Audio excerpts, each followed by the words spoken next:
Assalamu alaikum nawna selliterapi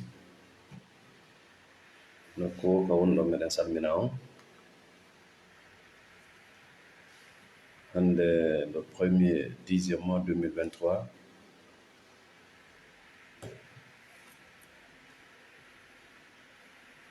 so ɗum Allah mo woyi hande kadi ɗe mari toɓɓere bi isnillahi nde waweten sendodade muɗum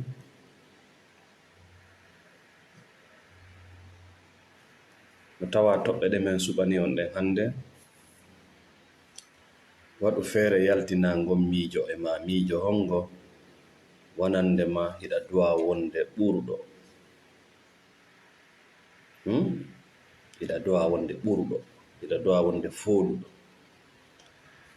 e ko miijoji wonɗi sombo ko heewi e yimɓe no halki hande. Merci Binta Barry Colon, merci Mamadou Sarafou depuis l'Italie. Diallo Saïdou, merci, bonjour à tout le monde. Eto tertoɗa, ce sont des codes ko fiɓa ka hakkille ma ngom miijo wonandema ko be ayi ko be foola ko be ɓura woɓɓe e goɗɗum si a yawali yaltinde ɗi miijoji remaɗi ka hakkille ma ɗo immorde ɓe yimɓe maccindinayi ɓe yimɓe kadna ɗo faalaɓe hunde ko darantako iɓe faala hunde nde mais kamɓe ɓe tuɗotako ɓe ɗaɓɓude neɗɗo mo ɓe hoolina ka hakkille muɗum wonandema ko be nawnare nden kaka be na wonugol hunde nde foolugol ko laawo rewetegol e mum marugol lowe jane e tosoke sattuɗe e newe mais ko be foola alors là c'est une maladie ko nawnare so tawi an hiɗa janna ko be foola ma ko be ɓura goɗɗo e goɗɗum an on ko ɗowtugol yimɓe ɓen adduma kadna ɓe an on ta ɗaɓɓu gaño nokkugo a ala gaño ɓuri nden hoolare nde hoolinaɗa ɗon an on ko an halkata hoore ma ko an jiiɓata hoore ma ko an bonnata gurdam maɗa ko an bonnata dimmangu e fe honɗum ko be mi foo ko be mi ɓura goɗɗo e goɗɗum yoni ko halka hoore ma. Merci Marwan Ba, partagez le live. Vous êtes sur la page de Nauna Thérapie. Aujourd'hui, le 1er 10e mois 2023. Merci beaucoup, nous sommes ensemble. Partagez le live. Vous dites à ton jumbe odo.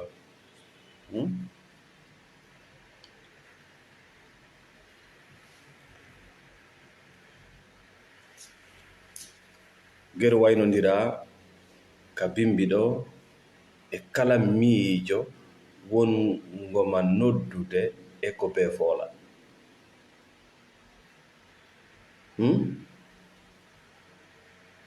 kala miijo wongol ma noddude wonande ko be ɓura goɗɗo e goɗɗum woni ko e gandal woni ko ɗaɓɓere jawdi woni ko ngari woni ko ɓanto cuuɗi kala dow tawɗum ko miijo ɗum ɗo nokka nder hoore ma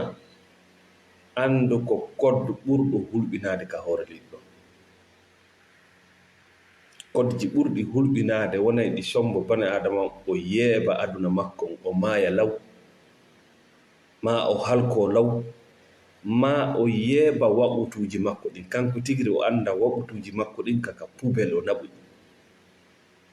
pour rien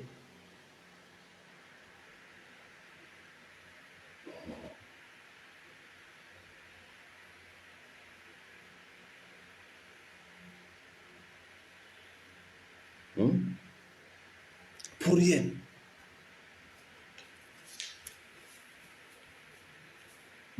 May,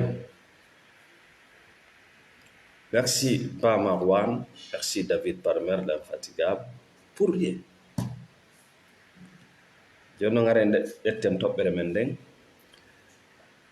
diina ka nodditiɗen kan ka wiɗen kanko en julɓe Allah no waɗani en foppet nder ton kala ko hato jinɗa ka nder aduna ɗo no e ma wonɗo ma jannude on ma wonɗo ma ne'ude on ko yo ɗowte haa yi'a konko woni e ma ɗon no e ma jawdi ndi faalaɗa ndin ko e ma ndi woni ndaygu ngu faalaɗa ɗum gandal ko e ma woni teddungal kala ko faalaɗa ka hoore leydi ɗo no e ma golle karamokojo on golle pasteur jo on golle imam jo on golle gurujo on golle raabjo on golle ne'owo on ko findingol ma yi'a nden hunde nde Allah waɗi e maɗa kono si tawi jannowo on ko yo ƴettu ko woni e makko o doola ɗum ɗon e ma ko macca nga sikkide ko gite maɗe wonɗa yirde na gite goɗɗo ko noppi maɗe wonɗa nanirde wona noppi goɗɗo si tawi ko gite maɗe wonɗa yirde faalaɗo ya yi'u ko laaɓi kon ko gite maɗe o udditata e fee ko duwa ndarede ko ɗon haray en wii terto ngon miijo ko enen yawiti miijo terto nden hoolare enen yawiti ko ban adama hoolo ko hooliɗa kon ko ɗum miijotoɗa ko wonɗa miijade ko ɗum wonata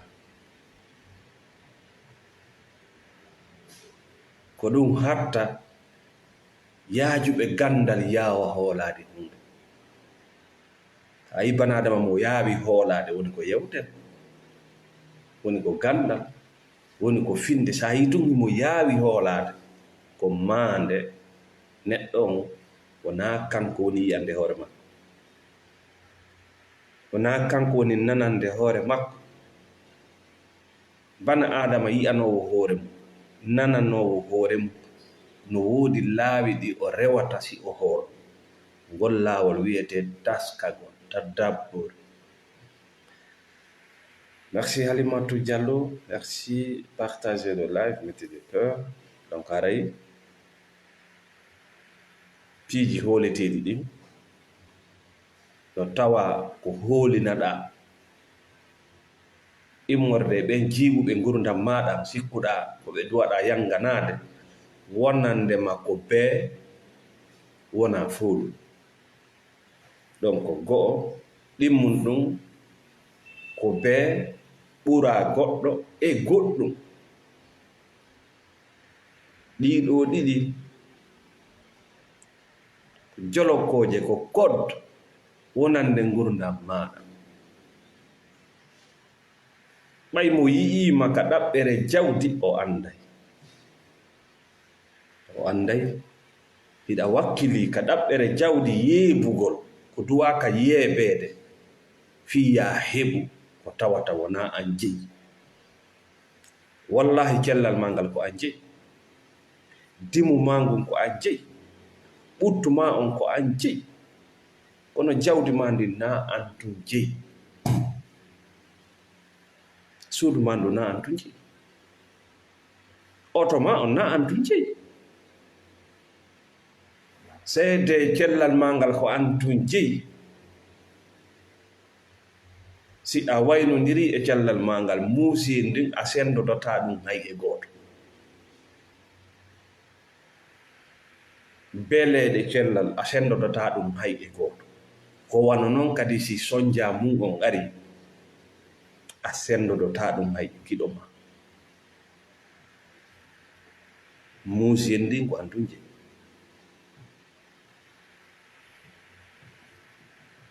no garay terto ila ka bimbi ɗo. Merci mon frère Mamadou Kollangel. Terto ka bimbi ɗo ngon miijo ko bee foola na an woni e miijade ɗum ko moɓe tafi on iɗa ton moɓe tafi on no ton sachet leygu ko on wiyete satan moɓe tafi on ko yiɗuɗo coobeede huluɗo aybineede on ɗon wona an non wona original ma on non ko fake on non ko wiyete satan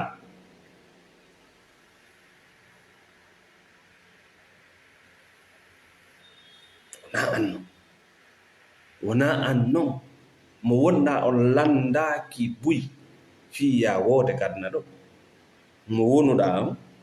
landaki buy ɓay taguɗo ma on taguɗo on ɗon on landaki ma buy mais mo sikkuɗa on hiɗa woni tawata on ɗon ko tafaɗo immorde e gande e neediji e alhaaliji e expérience ji on fenandejo ɗon ko on waɗete code ko on waɗete jolokoje jolokowal ɓurgal muusude ngal ko kangal ni ko be wonugol fooɗuɗo koko yela na ella rewgol e laawi foolinayɗi ɗi na ella mais ngol konngol ngol yiyata ko be ngol no bonani bane adama ko be ɓe fooluɓe wota sikku ka fuɗɗode laawol ko foolugol wonno ka hakkille ma ko hunde welaynonde ɓe woni e mum ma ɓe luttu ɗaɓɓitude kaɓe habbaaki ɓe créi réseau ji maɓɓe ɗi ngale ɓof ɓe entrepreneur ɓe yiyata honto école maɓɓe woni ɓe businessman ɓe mawnuɓe honto école ji maɓɓe ɗi woni ɓe savant ɓe honto karamko maɓɓe woni ɓe luttu e ɗaɓɓitugol ɓe créi réseau ji hano way ko goɗɗo ɗaɓɓitata laawla yaltoya paf ko on ɗon neɗɗo foolata ko beemi foola alaaka gurdam makko par ce que ko beemi foola sino ka gurdam makko nde mo hewta ton ngaray o hewdata ton e cellal e ɓuttu e hakkil e dimu nafa ko foolanɗa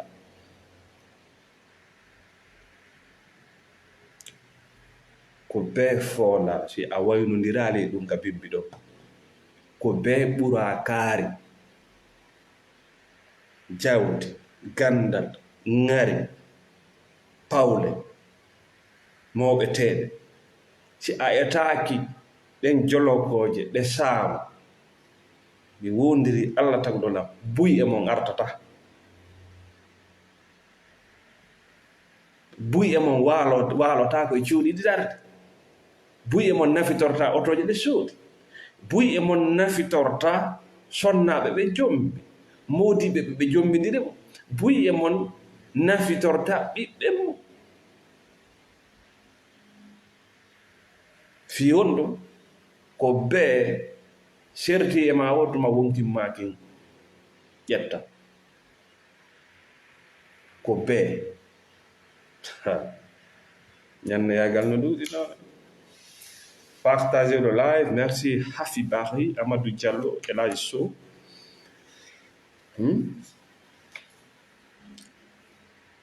jonnon e wi diina men kan no yewti en kala ko faala ɗen kala ko hato jinɗen noka nder diina men kono noon si tawi wona an woni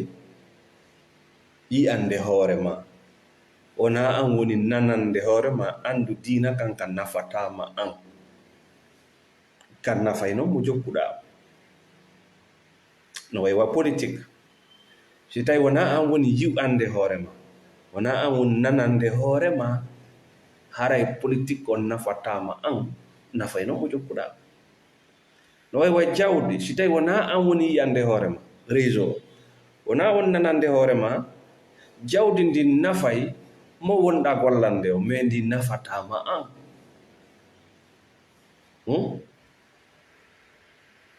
nafatama an.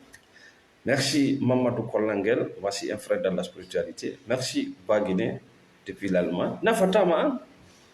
Donc koko wiyete économie, koko wiyete gestion économique fop nokka nder Qur'an.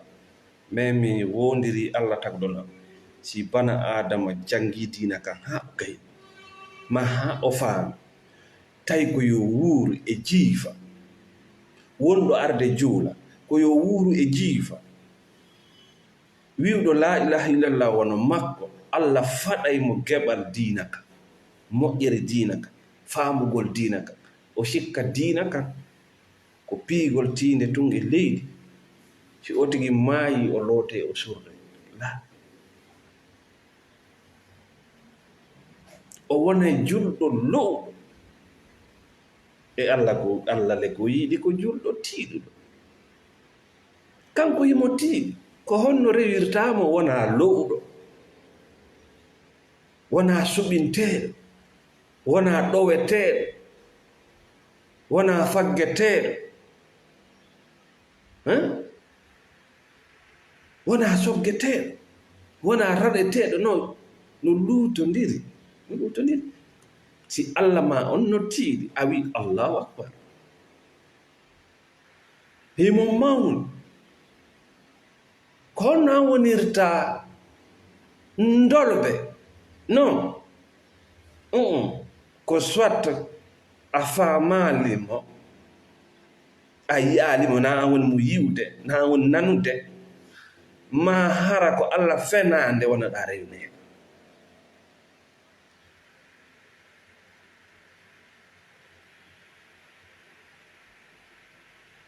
non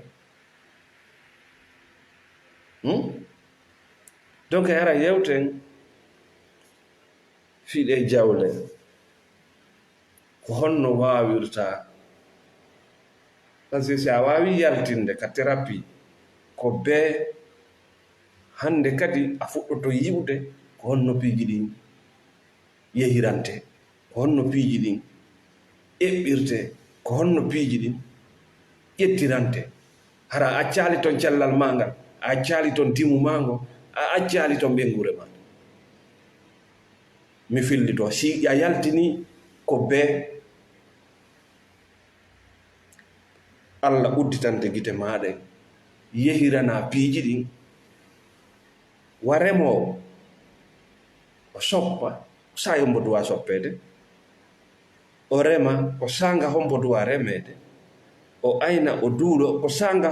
say hombo duwa duulede aynede o soña ko say par ce que la ala pression ɓawma ala wurere ala fatude e wurere ñanneɓe ɓawma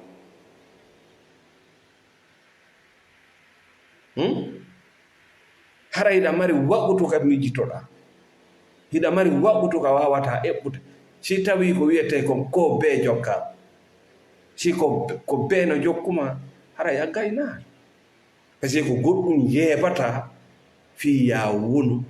fo ko goɗɗum yeɓata si tawi ko be mi wona labba ayi ko goɗɗum yeɓata ko ngari ti Allah jonnumaki halkata fi ngari fenade sa gayni halkude ngari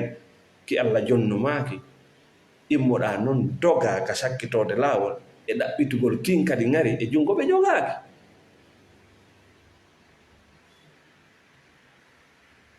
Alpha BL merci beaucoup Alpha BL non merci beaucoup donc iɗen arde ko honno Allah subhanahu wa ta'ala sa itti ko be on battodiray c'est ça la spiritualité ko be mi wona joma jawdi Allah potitike ko an e satan ma on woni yaade si minni satan ta goɗɗo addanan ɗo haala jinna ko an woni yewtude si to nego que je parle to nego mo sikkuɗa on hiɗa woni fenande ma o hiɗa ton ko sikkuɗa kon hiɗa woni no ton satan on non sa itti ko be mi heɓa jawdi a itti ko an e Allah woni connection oui si a naadi ko be andi ɗon ko an faala gollinde Allah arayɗa ɓe pasteur ɓe faala décrétude e hoore Allah dari kamɓe innata Allah hunde kaa iɗa waywa religieux jo faala hollude Allah ko Allah duwa wadde non a gomɗinayi hooloɗa jaɓa flow o cangol ilayni tu ne changes rien tu suis ko ya jog aranon ɗum gomɗin yondinor konko tawi hino fan Allah ko ɗon yiyete d'abord Allah hakkunde ma e makko piiji ɗin ko embere uddital ma ngal embere faamu ma on embere yondinare ma nde embere ko wawata townude kon ko embere ɗum o udditanay ma ko wiyete kon arsike yaajede hay ko embere imanu ma on o jarribotoma so wona ɗum jarrabu yo no wawma o wirinde ma waɗe keefeɗo wonu gomɗinɗo e dow konko fan ko Allah wonɗa wondirde ɗon wonu gomɗinɗo e dow konko fan par ce que hunde holla si tawi a gomɗinali e dow konko fanɗi a gomɗinoye e dow konko ɗuuɗi waaw jeerde waaw tambitade konko fan waaw ɗum taw par ce que hiɗa huwondirde e taguɗo leydi e kam ñeeñuɗo anduɗo taguɗo ma o e nder gurdam maɗan Allah architecte piiji yaajendi ɗuɗundi boy e nder gurdam maɗan Allah architecte piiji pus yaajendiji ɗuɗuɗi no tawa muɗum jawdi ɗi kalisiji alamo Allah ala arsikude on ala ka hoore leydi ɗo mo Allah ala arsikude on ala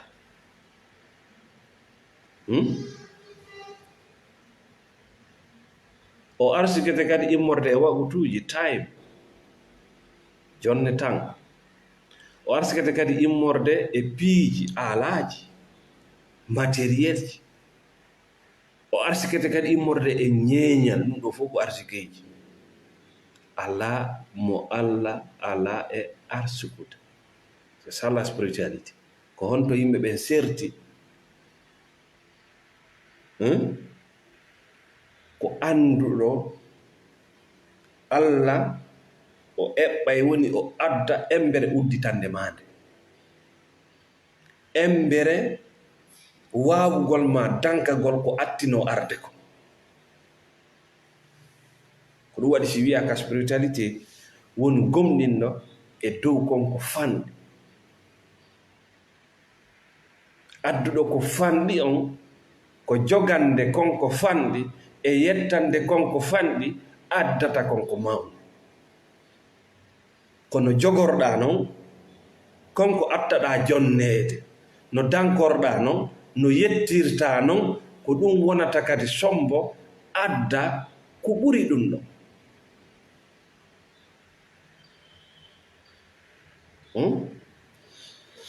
Ara kala hato jinno e formation telemma ka bange ɗaɓɓereji jawdi ara il faut contacter nawna sellita ta naatu tun e ɗaɓɓugol jawdi sa ɗaɓɓigoy a heɓay kono mi yi'aali nafoore heɓugol jawdi ndi a nafitorta mi yi'aali nafoore heɓugol jawdi acca ton mo wonɗa on arda emo a wona donc kala hato jinno e formation ka bange ko honno ɗe jawle ɗaɓɓirte ko honno ɗe jawle dépensirte ko honno ɗe jawle ɗi relation ji contacté nawna chef de thérapie mais c'est payant joni ɓaawo a faamude Allah on himo arsukude ma jamma emo arsukude ma ñalawma wallahi sa yi goɗɗo no inna kaari no faaɗi arsike ko ngaandi makko ndin kanko wonɗo haalde on faaɗi ko ngaandi religieux o tigi wi'u o tigi waawaande jeerude huumindaade tosogoy koy wonaa jonnede kon o tosokon ko goonga piiji ɗin fof ka hoore leydi ɗo ko ɓeydotoo ɗum la multiplication gooto no wona ɗiɗi ɗiɗi no wona nayi nayi no wona jetati kono si gooton kum moƴƴiraali ma ko honno si gooton kum maayi e junngo ma awdi ndin si maayi e junngo ma awdi ndin si yehii ka nder fayande goɗɗum no habba hay hunde habbaka ko ɗum bani adama hisiɗo e ngaade faamno ko wiyete thérapie miijitantoɗo hoore mum o alaa maapundeeji ko eɓɓoreeji o mari haaji makko alaa e maapa mo way wa remoowo himo anndi setto duwaka mo laawaade ko eɓɓore o mari ndungu duwaka mo laawaade donc o jiɓaaki ko honɗum yaltoyta dabbunde o jiɓaaki amma neɗɗo religieujo ɗaaniiɗo gaño Allah gaño aduna o ko maapundeeji e rondi e du'awuji e hottagol e jiɓi liɓi fii honɗum o tippa e hoore eɓɓoreeji ko e hoore yelaaji woni ko o tippi ɗaɓɓere ma jawdi nden tabitii wo ñande yaltuɗaa e yela naatuɗaa e eɓɓoreeji mo eɓɓoreeji on wala maapunde on wala stress mo ala eɓɓore o serta e kuɗol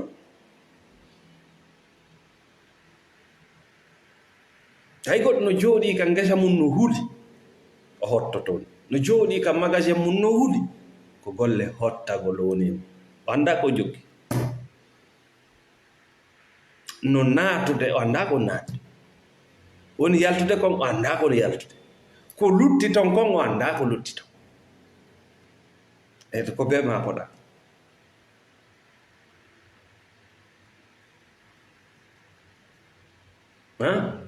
so hay goɗɗo no jokki politique no huli no maapi no aani o alaa eɓɓore ko e yela e du'a o jokki e sadakaaji Allah subhanahu wa taala o eɓɓu o taki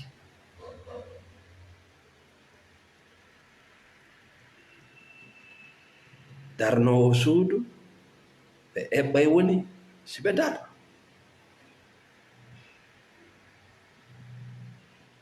kaka eɓɓore yahata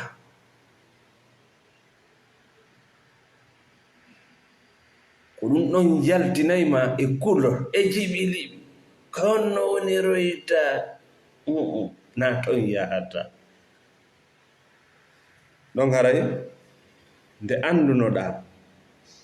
yaltugol ko bee mi wona jawma jaw par ce que ko bee on haɗata eɓɓa ko bee ko ɗum haɗata naata e eɓɓugol a eɓɓata hannde kadi jallal ma ngal yehii dimu ma ngu yehi, hoolare ma nde boni, ɓandu ma ndu boni, hino piiji ɗi wonnoɗa yela ɗaɓɓude ɗin a heɓiɗi wona wonɗi nafitorde, na wonɗi nafitorde, par ce que hiɗa jannano ko bee wona goɗɗum, ko bee foola e goɗɗum, ko nawnaare ñaw iwayngu e yimɓe wiyeteɓe ñanne. Ñanne ko neɗɗo faalaɗo goɗɗum no daranta, o daranta ono ñanne na wiye ko mo ɓurɗa yiidude on ko kanko. ɓe lani ka gonɗum yaltimma mo haalata inde mum on acca hoore ma, gonɗum yaltimma ka mon acca hoore ma mo haalata inde mum on mo tawa e ma, mo tawa e wi'uɗo ma hay sona wi'irɗo ɗengal kono sabu tamawye ko bee a artata a artata ko namna selli artata. Min waalo to ka cuuɗi ma ɗo min yuɓɓina climatiseur min waalo ha e 14 a artata.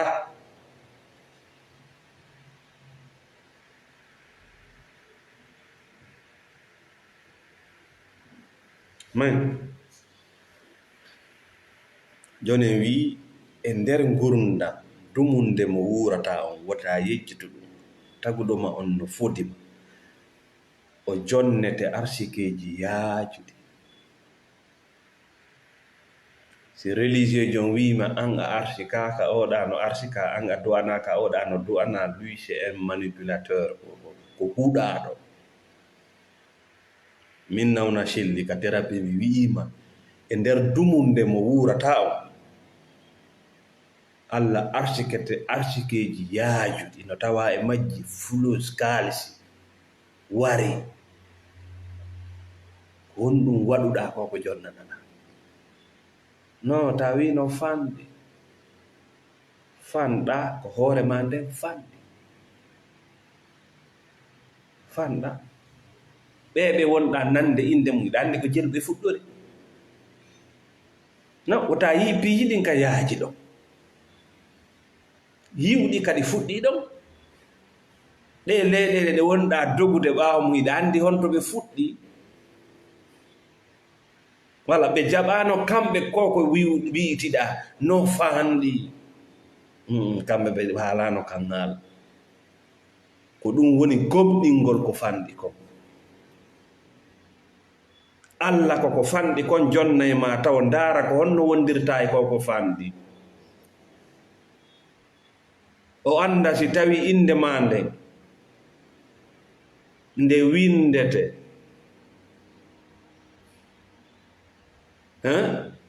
ka distributeur de billets e si nde windete ka consommateur ko ɗon no mettay ɓe sadakaji konto inna kan fa'al Allah ko faala ko ɗum bimbi ɗo o montay goɗɗum o winda goɗɗum Allah ta goɗɗo aruɗayne hiɗa andi Allah wi'uɗo o waɗay kala ko o faala hiɗa wawi firde ɗum hiɗa wawi firude faale Allah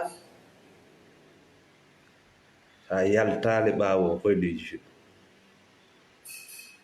si a maayi a tawe ko hulɓini ko ɗum noon kadi koye ko hulɓini kadi wuuruɗa ñande wonorundi ande janngo ko honno woniroyta e ɓe ala eɓɓore. Donc kala hato jinɗo formation concernant sifaɗi piiji ɗo fiya waw tabitude e ɗaɓɓere ma nde ma tabita e dewgal ma ngal ma tabita e ɗaɓɓere ma gurdam contact nawna selli heeyi goɗɗo andataɗi fuu kamen ɗo yiyata goɗɗo jama on fof no wima ko jomma jawde hara ko miskin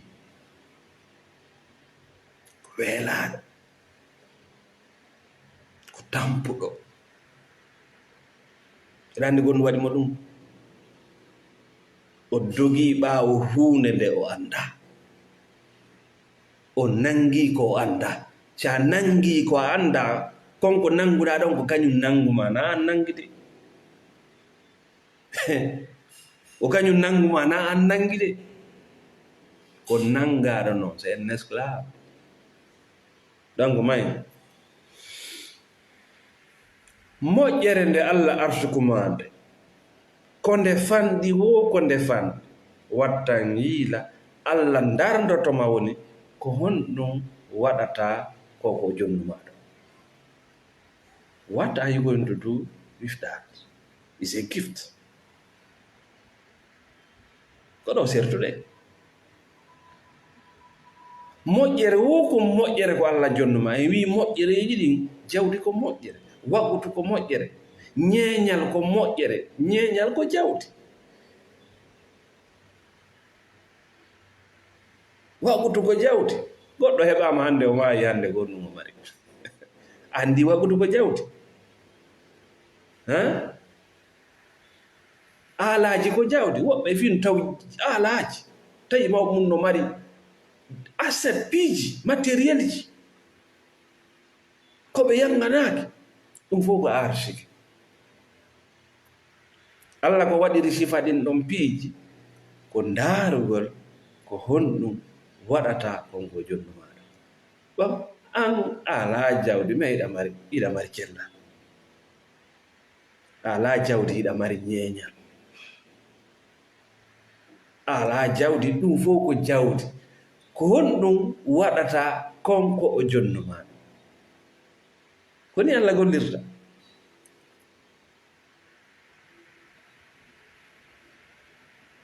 ɗum wiyete si Allah barkinɗinima, ɗum ɗo wiyete barki, na barki folotiron mo ni iraɗa. Barki ko Allah barki mako, o barkinɗinima waɓutu cellal kaalisi no ɗi fotata wo no ɗi fotata. O ndaara woni an on no jogorta ɗiɗo piiji ko honto inde ma nde windete. Inde ma nde windete ka jooma banque,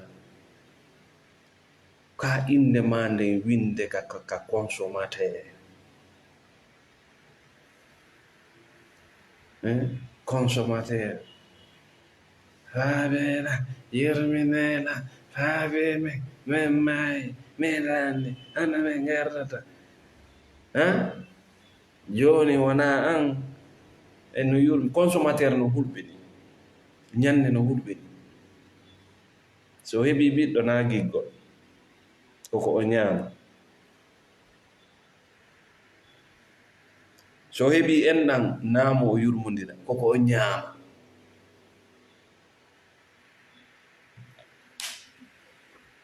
Merci mon frère Diallo Youssouf, toujours avec nous. Donc ara wi'i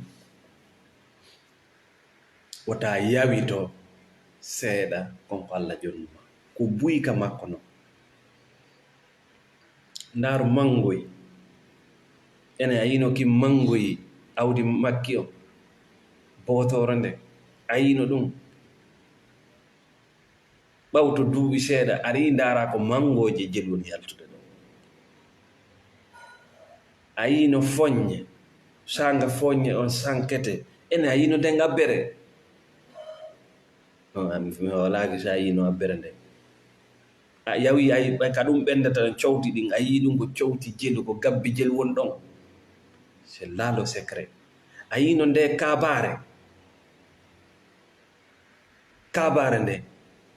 a yawi joɗuɗa nde ƴakkuɗa ka a hoynu nde waɗɗa nde ka nder leydi, gonɗum ɓuranma. Ɓe jonnuma kabare nde ina menen men arsikaga amen ana satti, menen men duwanaka, menen men barkali. Ƴakkuɗa Allah inni ɓeɗo kad no wakki ko windumaki sa consommateur. Consommateur perdant, luso ka yaari wono yurniki kañum okkaka hunde. To woɓɓe go okka minen min ngalaa, minen ko pute men min ñaamata, pute wonɗaa yawiraade Allah.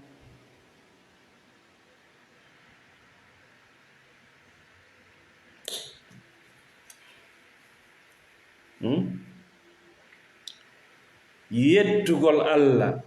e dow ko fanɗi ko o jonnumaa kono no wona sombo yaajeende moolanaande heɓoo ka ɗaɓɓere ma. Kono noon ɗum ɗo waawataa gasude si tawii a tertaaki ko bee. Ko bee ko bee no wari yimɓe ɓuy, ko bee no ñawini yimɓe diabète, tension, cancer, porté disparu, drogue deal, kasuuji, prostitution, coupeur de route, escroquerie, abus de com, ko bee naadima e ɗum. Mais kombo faalɗa hollude a gaynii ɗaɓɓitiiɓen yimɓe yaltinaaɓe ka ngurdam ma. Si ɓe faala hajju ko haɗi ɓe seppa ɓe yaha no seppo.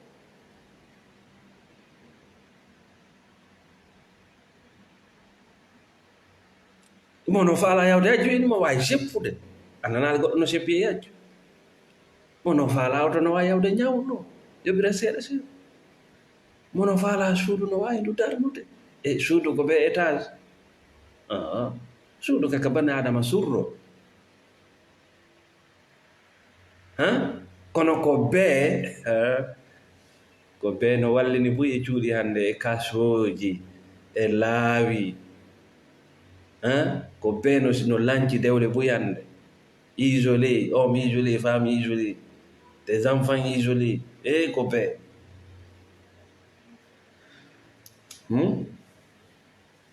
Jooni noon ka thérapie formation fii wona ɗaɓɓere jawdiiji ko honno faamirta ko honno lanndortoɗaa Allah yo okke million o okkunoma wuluure kon waɗɗa haɗi.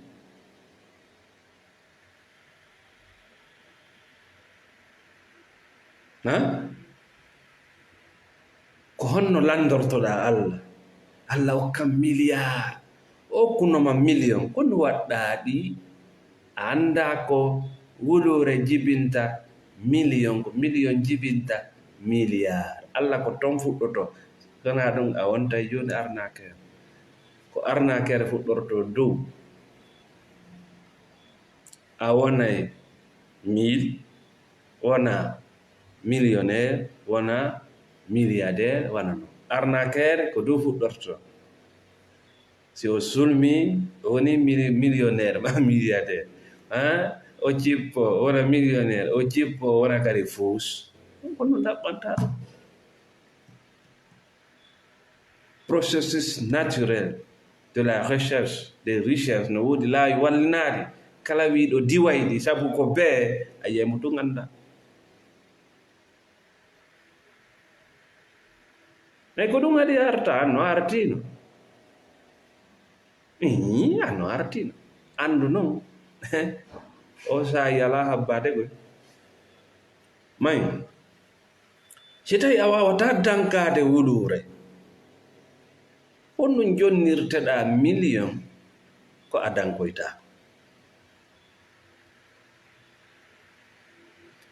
Ko wiyetee ko ndikkugol ka finance ka ɗaɓɓere jawdi tabitii ka ngurdam ma wo tuma wattanɗaa yiila no wonɗaa dépensirde non. Wayi no wonɗaa dépensirde iɗa ndaarde no wonɗaa heɓirde non. Hiɗa anndi ko woni e naatude ka ngurdam ma. Hiɗa jaɓi konko naati ka ngurdam ma ko remetee ɗum ɗuɗɗinee. Hiɗa faalaa dépensude. Ko honno huunde naatirta tun yaltat nde ɓeydaaka, nde gollaaka, nde remaaka, nde yaajinaaka. Naati yalti. Consommateur international, un danger pour l'économie. Bani adama fof no dowa wonde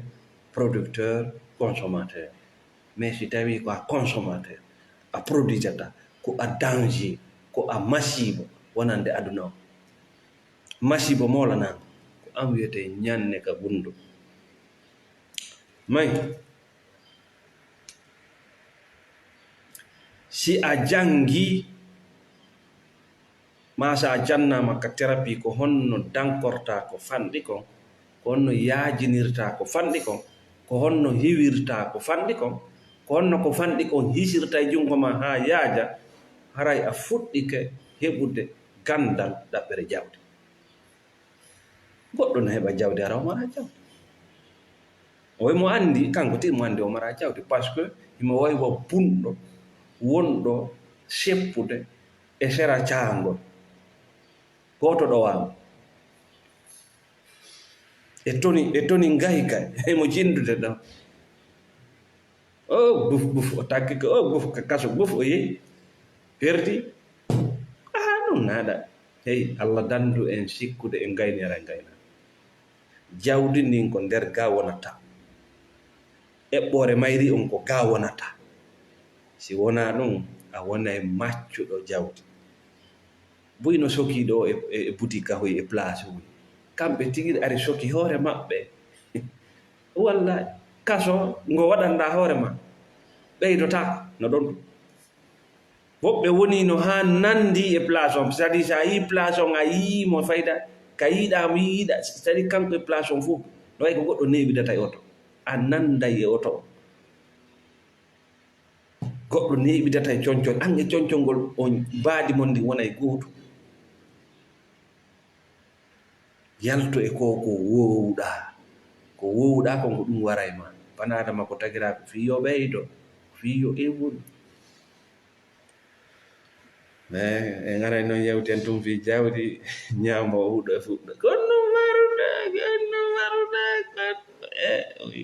hey ñaamo huuɗo no ka galle ma yaltimo sa innimo baba accu ñamugol huuɗo so jaɓar yaltimo ɓay goɗɗum ara e joni ñamugol mo ñamida on fop ko yimɓe kamɓe koko yitere maɓɓe nde yiyata kon ɓe suti ɓe anda ko woni jawdi ko ga jooɗoto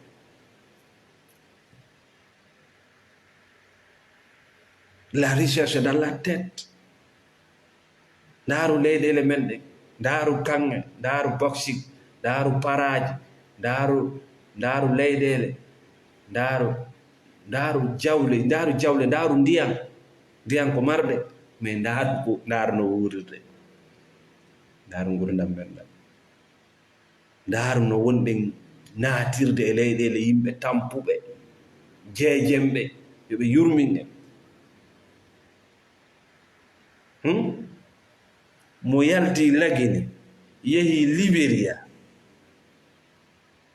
no piirude Libéria wi yoɓe jaɓmo ko aaden leydi yurmi mo yalti lagine yehi Côte d'Ivoire ivoirien jo yennima no yurmi na non fere mo yalti lagine yehi Sénégal aduna konɗum ɓeɗo ɓurma hay hunde sa ndaari woɓɓe ɓe kaka waalata sa ndaari woɓɓe ɓe nguure maɓɓe a taway ko an ngalo kono na wongol ngalo woni sarti ko andugol ko honno ɗum ɗo jogorte ɗum woni sarti no wodi leyɗele ɓe mara ko marɗa fof kono ɓe faggete ɓe yurminte ɓe mara ɗum fof kono hiɓe mari ko Allah wi ko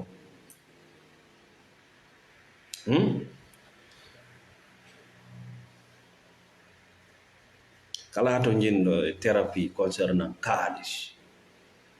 jawdi ko honno jawdi seerirte jawdi ko ɗiɗi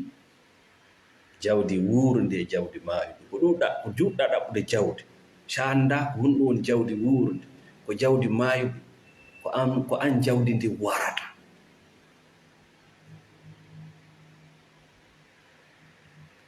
si ndi warali ma an warandi terminé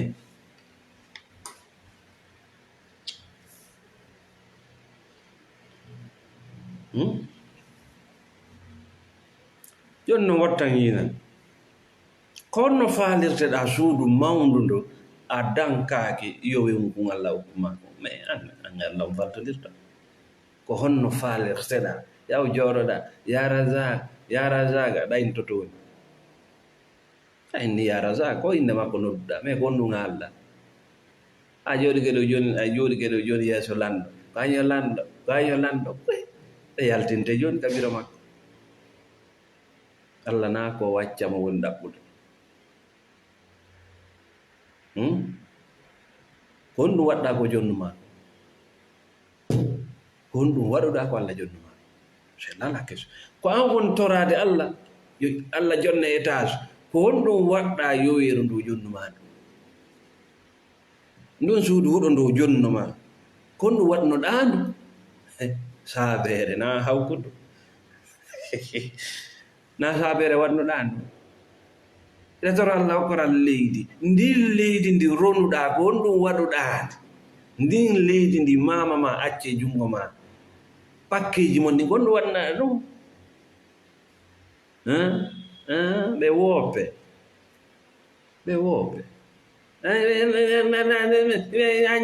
a ñamma ɓe waɗma honɗum safaade hiɗa torade Allah yolla hokkure étage ji juutuɗi cuurele jane karolaade a heɓa e ɗegoy mais ko honɗum waɗunoɗa nun suudu huɗo ka patima wonno ɗon ka sorma wonno ɗon ka wonnoɗa ko ɗum waɗɗon ɗum on dogu d'accord y a pas de problème siɗa faala arsike yaajuɗo ka nder ngurdam ma ina duwa ekkitade dankagol ko jonnoɗa kon konko fan ɗo yo Allah ittudema e on nema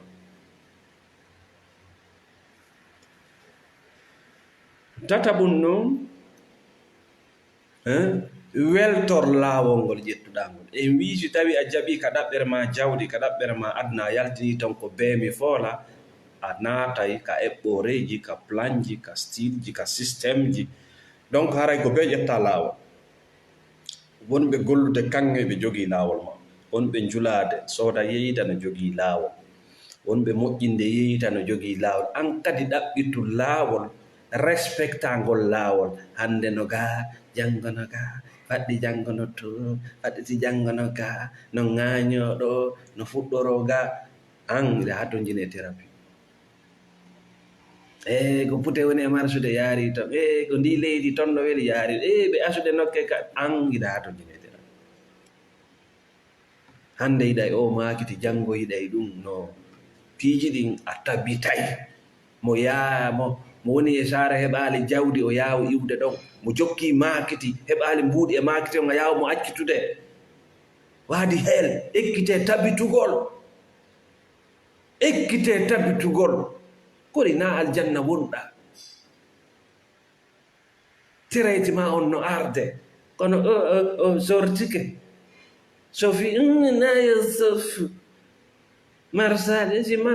marsano hanki marsi hanki andane ko antum woni ka wara leyɗuɗa o yo marsa a faala maayude may si marse ɗen cippike ɗe ƴaway si ƴawi ɗe cippoto na ɗum a maayi men naɓe ɗi na ɗum a maayi anno ƴawde maayi si ƴawi cippoto si cippike ƴaway ndaaro ɓernde ma nden ɗum a jaɓay ɗum so a jaɓaali ɗum a yehi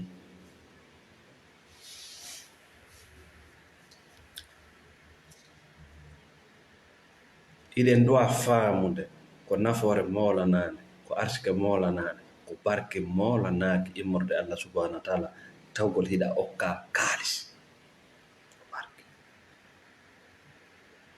ko barke moolanaaki no tawde hiɗa okka kaalis kono ka haqiiqa si tawi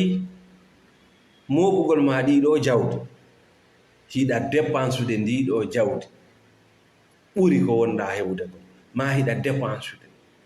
ala ndaarde ala kontude andi a ƴetti place mo wona place ma ko Allah waɗata ɗum ko Allah dépensata ko alda e kontugol an noon kaka eɓɓoreji wonata donc kala to jinɗo e formation fi affaire ɗum ɗo faut contacter Nawna Sylla bani adama bange jawdi jikku bonɗo ka dépense gol no halki yimɓe ɓuyi hande tappiɓe ha ka leydi jikku bonɗo si a ndaarani no jawdi ndi won naatirde noon eɓɓa no ndi yaltirta noon a yeehi koko jooma barki jooma kabila ko ɗum haɗi jardin ma on fleur ɗuuɗa ton ɓay anndi ndi fof ko a remowo fleur ji ɓanti ɗo ƴetta go tum fleur um yaltugum o ƴetta ɗum ɗon jonna a faala anndude fof ko fleur remata ka a faala anndinde fof ko bee on no e maaka ko bee barka jooni noon ko ɓanti fleur um ɓanti kum jaɓe ɗo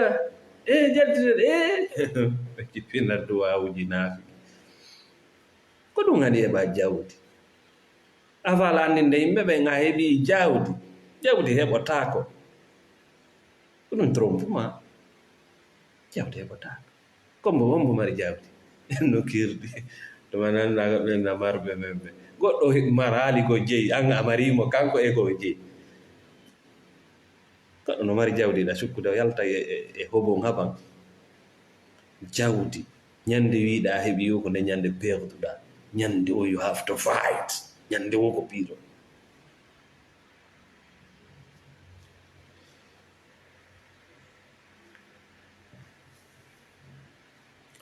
ekkito wuurugol ka fanɗe ekkito dépensegol ko fanɗe ɗum kadi ko ekkitagol dépensegol ko haw wona ɗi coñci fof hato jinɗa e mo hato jinayi ɗe danɗe fof hato jinayi ngi juuri janil hato jinayi ɗe otoje toɓɓe inɗe hato jinayi sa wuuru ka fanɗi ekkito wuurugol ka fanɗi siɗa faala ko jogiɗa kon yo ɓeydo accum mantanagol yimɓe ɓe yiiɗama ɓe faalakama yiwde ɓe yiiɗa naama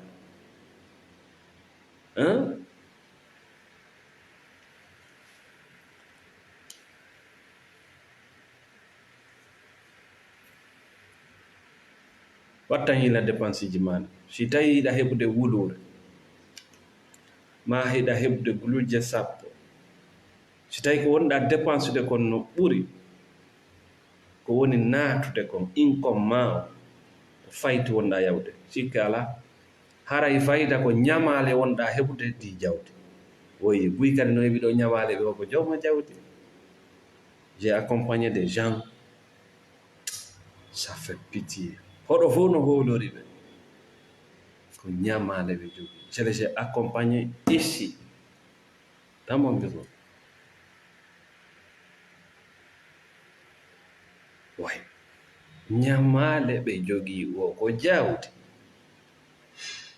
oui si a dépensi ɓuri ko woni e naatude kon wona jawdi wonɗa heɓude ko ñamale e probléme ji e sonjaji e ñaawooje e hangal ɗoy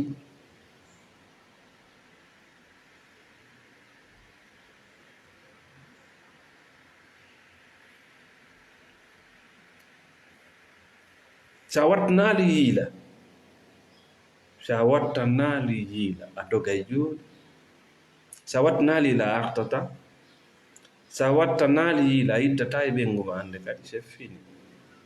jawdi no weli no haali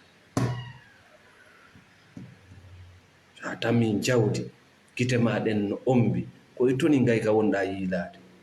no wayi sa tami laamu sa tami laamu gite ma ɗen no ombi ko e toni ngay ka yiite wonɗa koya uddudu gite ɗe yi'ira gite maɗe na gite yimɓe ɓen yiirta ekkitoɗa ko wiyete kon huɓindagol jawdi ma huɓindagol laamu. Sa heɓi jawdi a anda ko wiyete bani adama ɓe lannay fima. C'est ça, la formation est basée sur la connaissance de l'être humain. Ko neɗɗo wonma jonnude jawdi, ko yimɓe ɓe woni arde jonninde, kamɓe kadi arantande. C'est ça ko secret on. A yi ko yimɓe ɓe wondi ardude ka ɓe arandede kadi. Halanama formation fi jawdi, hakkille goɗɗo yehi no ko on to e milliard ji makko ɗi woni on to nagge so falta. A yi yimɓe ɓen no addude ndi da sutiɓe arde ka woɓɓe ara nayndi.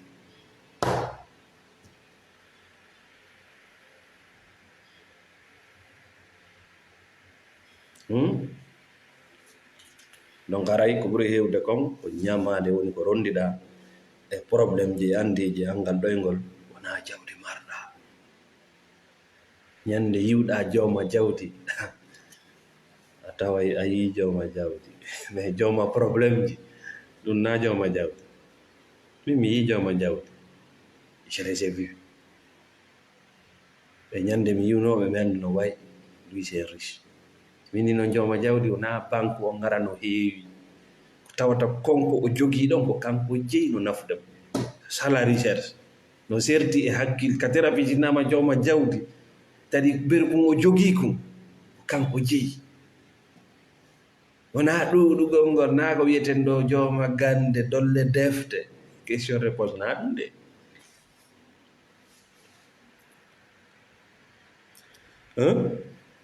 Donc aray an wonɗo yoɓede lewru sowdu formation na ɗum a gollay ha yalta zéro e nder gollugol ma yoɓe no woodi maximal dépense, no woodi ka to waɗa duwa ka feƴƴude dépense go. Sa anda fi ɗum no woodi ka duwa ka feƴƴude